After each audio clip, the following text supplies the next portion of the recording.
Hello, ladies and gentlemen. My name is TG Gaming. I'm so happy you guys can be with me today. Guys, getting right into today's video, I decided to do a second video on camping. Yes, I know it's a little bit overdone. I talked about camping and what to do and how to deal with them, but I never showed you guys. I just kind of throw in some gameplay footage. This is when my channel was like, this is like 3 months ago where my channel was just beginning. I think I did it with a Destiny footage, but I decided to give you guys a actual way how to deal with campers. And I think this video is just me gaming. I didn't even plan on recording this footage. I just got into a lobby and discovered that like 4 people were camping, and it was driving me nuts. Specifically, 2 guys were really focused on camping, and so I decided to do something about it, and I had to change my gameplay, the way I game on the fly. So in order to do that, you really need to understand and think like a camper. So I can't believe I'm gonna say this, but I'm going to. You gotta be a camper. So just for 2 rounds or something like that, just camp and see how you act, because that is how other campers are gonna act. So I recommend that you guys go ahead and actually camp. That's the only time I'm gonna recommend you guys camp. Don't do it for long because it's not fun, to me at least. So, and the next thing, guys, is in order to even deal with campers and to be a successful camper is headsets, guys. Now I'm rocking the Afterglows Age 9 series. I know Afterglows, people are like, wait, what? But guys, let me tell you something. These are amazing headphones. They are wireless, rechargeable, and they are Bluetooth. So you just use this. This is your little Bluetooth guy. You just plug it into your PS4, computer, whatever this thing will connect to, and then boom, you got blue wireless headset right there. Also, removable mic, pretty sweet. I highly recommend them. They're like $89 for the Xbox One version, and then I think they're $90. Oh no, excuse me, they're $90 for the Xbox One version, and I believe $85 for the PS4 version, just because the green LED in the Xbox One is just a little more expensive, so that's why they charge a little extra. But I highly recommend these ones, guys. They're really, really awesome. They freaking, just for the wireless and the rechargeable for Turtle Beach, you'd have to spend probably around almost $200 just to get wireless. Just to wireless. That's not even rechargeable. That's just wireless, guys. So I highly recommend these guys. They are freaking awesome. Turtle Beach, step up your game. Alright, guys, without further ado, let's get into this camping video, and I will show you guys how to deal with campers. Alright, ladies and gentlemen, getting right into it. So you can see here that I have just jumped into a regular team deathmatch game. This is kind of how I like to warm up. This is hardcore. I do play hardcore. That's about all I do play. You can see here that I am trying to also do a camping maneuver for this particular map, and trying to figure out where they're coming from, the direction that their team's coming from, because a lot of the times teams will come into as a group. And you can see here, I obviously get gunned down by Poker Face, who is the main camper that you will see in this game, in this particular match. I do die by him 4 times. For some stupid reason, I decide to go back, try to see if I can't get a good shot on him, but he is at too far of an angle for me to take. So instead, I tried to take him from the same angle, but a different way, and sadly, I cannot connect. So I noticed he moved, so I didn't really care. But the problem that I was facing was I was being really, really stupid, and I was giving him the opportunity to have a drop on me, which kind of infuriated me a little bit. But again, guys, I didn't really care. I just like, whatever, I'm just gonna play. I have to play change my play style up a little bit. But I'm gonna give you guys a couple things that you can use that I did in this game that you can't really tell, but things that just made me a little more successful. And you can see towards the end of the video that you'll see my gameplay and how much it changes. So at number 1, guys, I want to talk to you guys about play as you normally would. You can see right there when I first started, I was playing normally. That's how I usually play it. I play the beginning part really slow in TDM. I focus on just trying to see where the enemies are coming from, and then I go from there.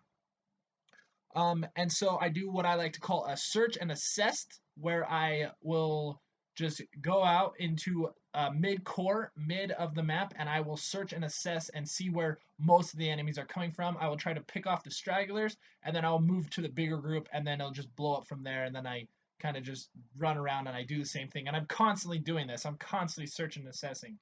Also just play how you normally would, and then just search and assess your area.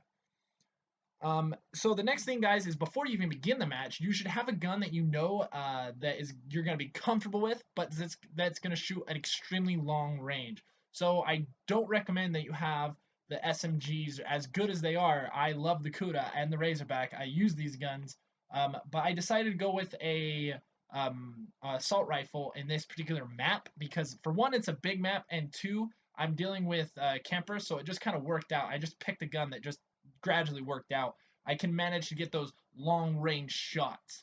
Um, so next thing, guys, is learn how to move quickly, how to jump and turn and just like turn on a dime. It's really key that you guys understand this and use this to your advantage. Because if you're learning how to move quicker, then it's going to be really hard for those enemies to peg you down. And on hardcore, obviously, it's a little bit more difficult. It is doable, but in core modes, it's almost nearly, it will save your life about 100% of the time if you master moving quickly. So a way to kind of like teach yourself to do this is do the running. I can't remember what they're called because I never really do it. Maybe I might do a video on that. Is the running like the quick run assignments? Do those. Those will teach you the controls. Don't button mash and do all that crazy stuff. It in Black Ops 3 it takes a little more precision than it did in Advanced Warfare um, to just button mash and then panic and then manage to get away. So there's a lot more precision that it takes in this one. So which is really nice, and I really like that. The next one, guys, is learn the camper's spots. If a camper is obviously focused on one area the entire game, I'm gonna freaking use that to my advantage. For one, I know where he is without the use of a UAV, and I have the drop on him. So that is huge. That is huge knowledge just right there alone. If a guy is camping a doorway the entire game, I'm gonna obviously try to flank around and use a different doorway and then shoot him in the back. And that's just gonna, for one, piss him off, and two, it's just giving me an advantage.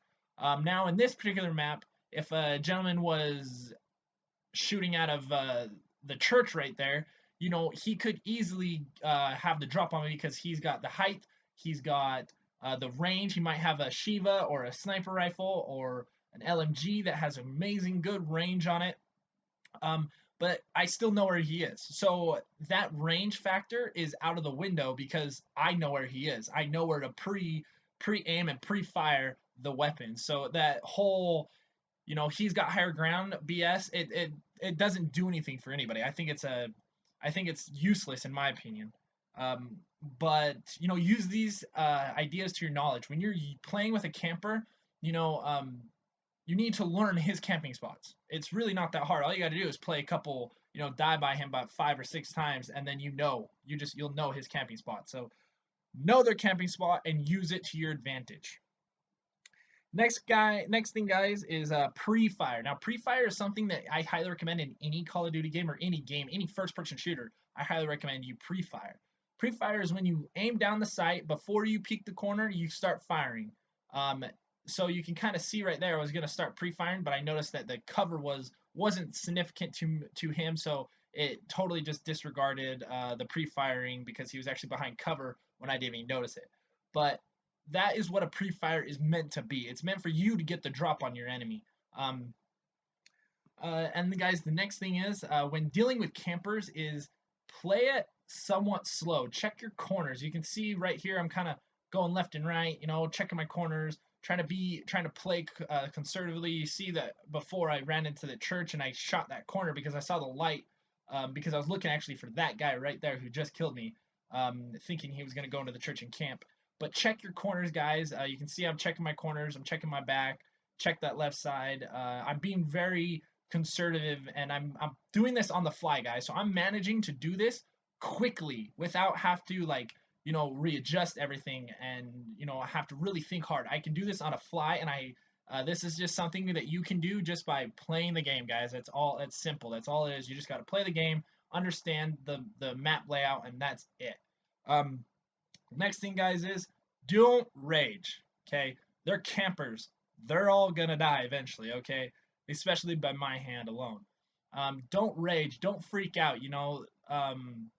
A huge thing that I recommend to people about just gaming, and especially Call of Duty, because it tends to be more apparent in Call of Duty, is raging. Relax, have fun. It's just a game. Guys, if you guys think this video is helpful in any way, please smash that like button and subscribe for more things awesome gaming. Hope you guys found this information helpful. If you guys do, let me know. You guys are awesome. I love you all. Peace out.